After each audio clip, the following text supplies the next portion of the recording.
Hello everybody and welcome to this playthrough for Master Division with various win for the Parisian Tour 9-hole Cup, a full 9 of the Parc de Paris. Before we take a close look at all the content, make sure that you do hit the thumbs up button, also subscribe to the channel and turn on the notifications. For those of you that do want to improve your game even more, you scan the QR code here on the screen or you go directly to patreon.com/golfclashtommy. You do have the link in the description down below, and there you will find all our premium guides to checkpoint challenge, tour play and tournament play. Follow the info box on the right hand side to get the club distance adjustment, elevation adjustment, also what ball and club type I suggest you to play with. Have in mind that those are all suggestions and you don't have to follow it if you don't want to, but there's always a plan behind it. So let's go to hole number 1.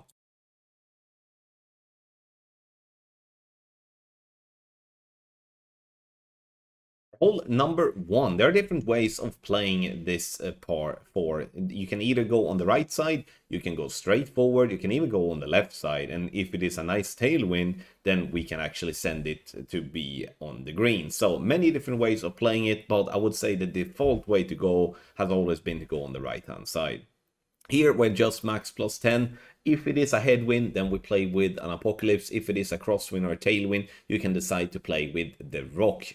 And this is obviously a better club to go with in the sense of having a better accuracy, which always going to help when it comes to if you hit a great ball. 343 yards. Second shot, here we're going for a rough bump. It looks more aggressive than what it actually is. But when you play with an accurate club such as the B52, or if you play with the Grizzly that has 100 in accuracy, even if you do hit great on either side, if you have just positioned the landing spot in the best possible way here, then you're going to have no problem to hit great on either side and still be fine.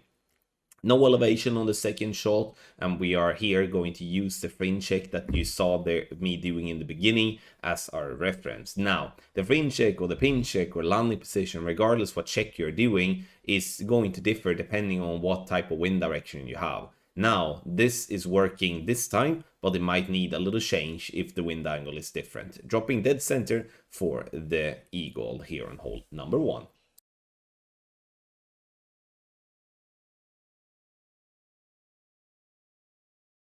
Hole number 2, we are playing with our sniper. We are setting up at max P1 rest with the blue ring to the right by the rough. Then we're applying 3 right spin and a little bit more than 4 backspins, like a 4.2. And here we do recommend to start with a P1 side spin 3 ball if you have that possibility. Adjust is going to differ depending on what type of wind angle, what club, what wind strength, but the default elevation on this hole is 20%. But I've been playing this hole with 0% elevation. I've been playing this hole with 40% elevation. So again, it depends on what type of play you actually are doing, and it's important for me to address that because there are people that are watching these playthroughs thinking that just because I list an elevation, that's going to be the static elevation for every type of play that you're playing here. That's not the case. Elevation is always going to be a floating number where there is a true elevation in the bottom to work from. In the end, this is a good chance for an hole-in-one, but it's all about having the second bounce on the green. If you do have the second bounce on the fringe before the green and that sloped one, then it's going to be very difficult to be consistent.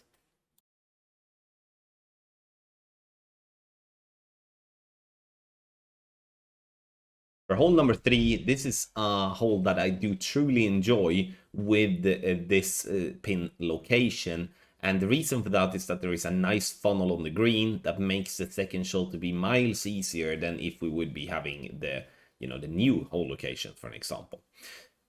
NMT with a P5 ball, a luminary, which we then adjust max plus 10, P5, and I then push up slightly. It all depends on wind strength and wind angle here, and using 2 left spin and 4.5 bar top spin. Intention here is to go with max curl and try to hit perfect. Even with a great left, we are still going to be fine.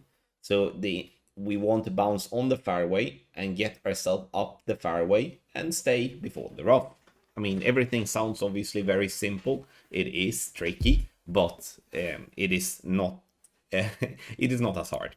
in my opinion. Second shot, now we're going to play with our Guardian.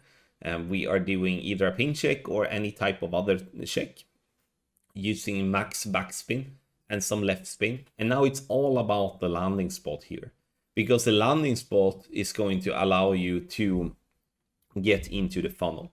If you're using spins that will put you out from the funnel or something like that, then you're gonna be in a problem, because then it's gonna be a very hard drop to get.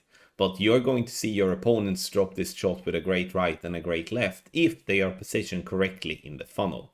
The funnel is behind the pin on the top left of the green.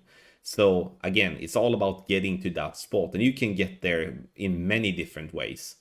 Minus 5% elevation, and we are adjusting based on the check we're doing. We get past the pin, roll back, and dropping nicely in the hole for an albatross.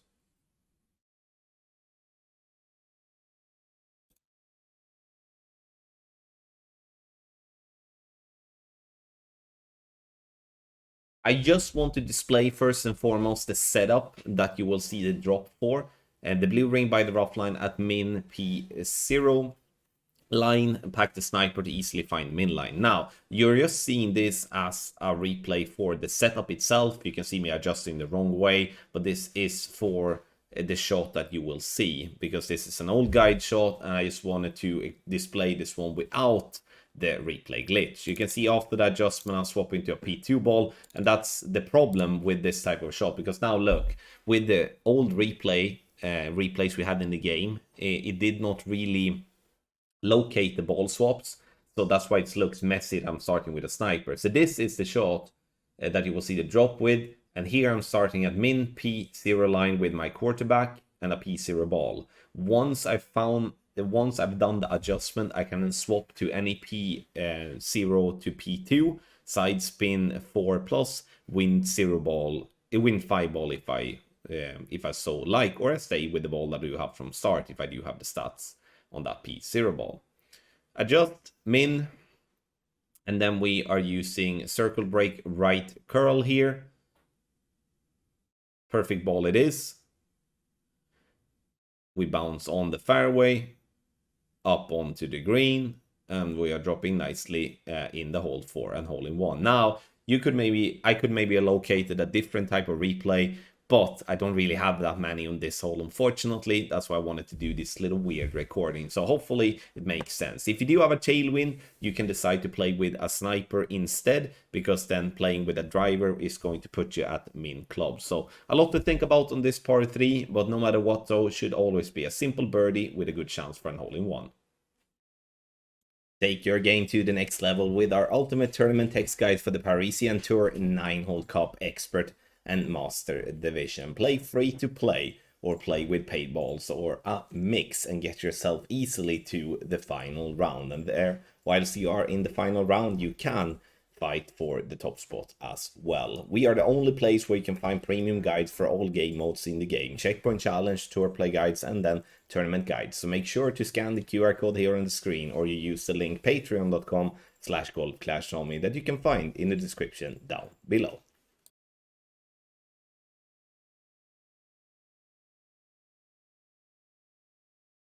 Hole number 5. Here we are also going to try to play into a big funnel by playing on the right hand side here on the drive. We are using our Apocalypse as we do need distance. We are also using top spin and right spin.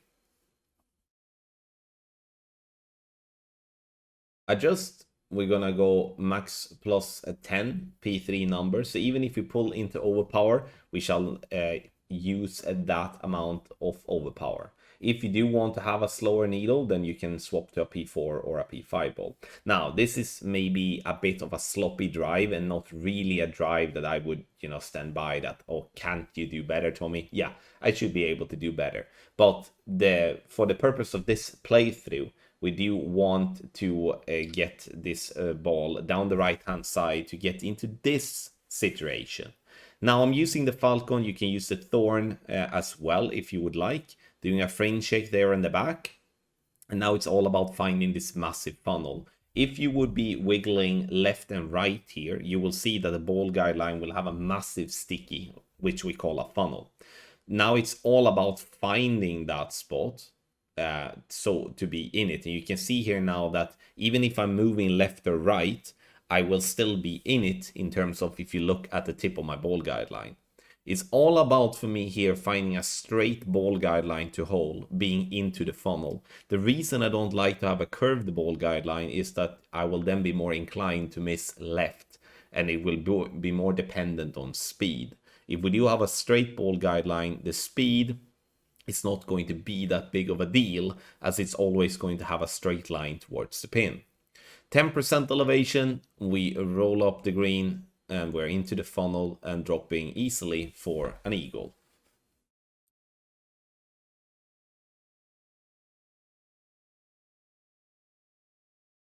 Hole number 6, and we are going to send it. That's at least what I'm going to show. If you do have a tailwind, you can do some sort of power shot to get yourself close to green. And that is something that I do feel is recommended if the wind angle is favorable, because the layup here is going to be very difficult to drop consistently from distance. But if you do have like a straight crosswind or a headwind, or like the wrong type of tailwind, which could be like a right to left tailwind, then I would not recommend to try this type of shot.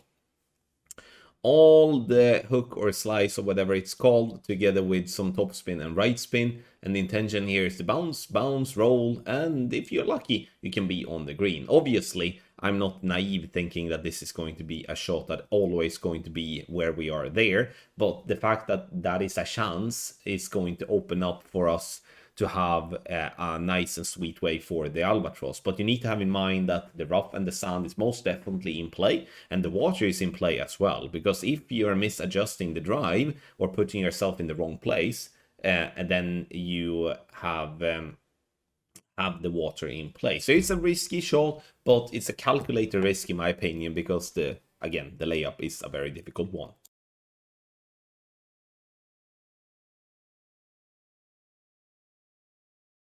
Hole number 7, in the presence of a tailwind, we are going to send it here as well. This is a P5 NMT, and making an adjustment that is max plus a 10. Once we have done that, there's going to be some push-ups and stuff like that, and the reason we do that is obviously to give ourselves a nice and sweet chance to land safely over the water and to get the ball close to green. If we do have crosswind or we do have a tailwind, then it's layup time. That's the only thing for you to do here, and you lay up before the water, and then you have a long iron or a wood club into pin. Kind of like a very no-brainer type of hole, if that makes sense. I'm not trying to be rude, just trying to explain the thought process on this one here. Perfect ball, and you can see here that we land close to green for a simple eagle. Again, it's fun to show Ascend It, but Ascend It needs to be treated as with as much focus as it has been as a layup. But if you done correctly, you can get close to green. But again, a layup is a great chance as well, and the layup is going to be the play in crosswind and headwind.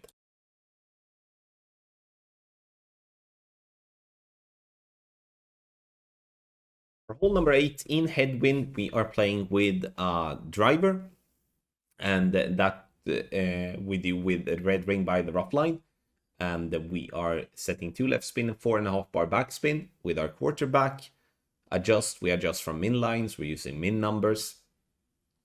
And here, what is important to have in mind is that in crosswind and in tailwind, we're using a wood club instead, doing the similar type of play. There is a rough bump up there approximately, but the rough bump is only going to be in play if we do have a decent wind angle to adjust, because it's very easy to, not very easy, but if you do have a wind left to right, trying for that rough bump, the trees is going to be in play, and that's going to be a problem.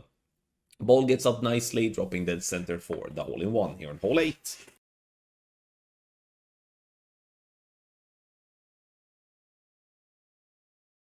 Hole number 9, if we do have a tailwind, there is a chance to get ourselves a pretty proper nice look on the approach. But then we have to play aggressive and we have to go over the water and we have to have a decent amount of topspin. Now, with the new topspin boost balls that is in the game, I think that everyone that you play Master should be having a pretty proper chance to get over there. And that's why I'm choosing to show this type of shot in this playthrough.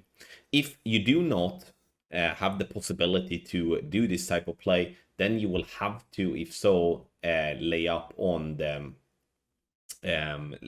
short on this right hand side fairway, and we are doing an adjustment that is max plus 10. And here I'm pushing up depending on wind strength and wind angle. Max curl to the left, max overpower, and we want to bounce on the fairway, and then we want to bounce on the fairway over to the final fairway and slow down before the ball hits the rough on the back. From here, we are going to play either a Falcon or a Thorn. I would recommend the Thorn. This, as the Falcon, it will be hell of a lot of rings, and the lesser rings we have to pull, the easier it's going to be.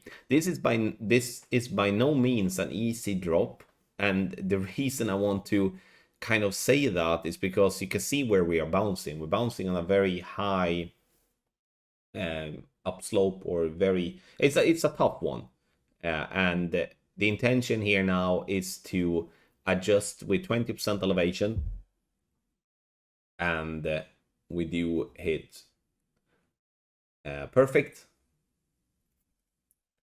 We bounce on the fairway up onto the green, and we're dropping nicely for an albatross. Have in mind though that this type of play is only possible in tailwind, otherwise we're going to have to lay up, which is going to be boring, but it's definitely something that is what we have to do. Then there is like lines between the tree and stuff like that. What you need to have in mind as well is that the second shot on this hole, we have it listed on the website as 10% elevation, and that's because if we play from the right, we're using 10% elevation there, but it's only if we get over to play with a short iron where we are playing with 20% elevation. Thank you so much everybody for watching this playthrough for Master Division with various win for the Parisian Tour 9-hole Cup here in Golf Clash the game. Make sure to scan the QR code here on the screen or go directly to patreon.com/golfclashtommy to join the by far the largest guide community when it comes to tournament guides, tour play guides, and checkpoint challenge guides. Also, for more free content, you can go to our website golfclashtommy.com. That's a perfect place to find the latest information. All types of free content will be collected there, all from tour play, golden shot, checkpoint challenge, tournament. You know, there is something for everyone there too. So make sure to bookmark that site. You have the link to the website as well in the description down below. Thank you so much once again for watching, and I wish you the best of luck in a Golf Clash game.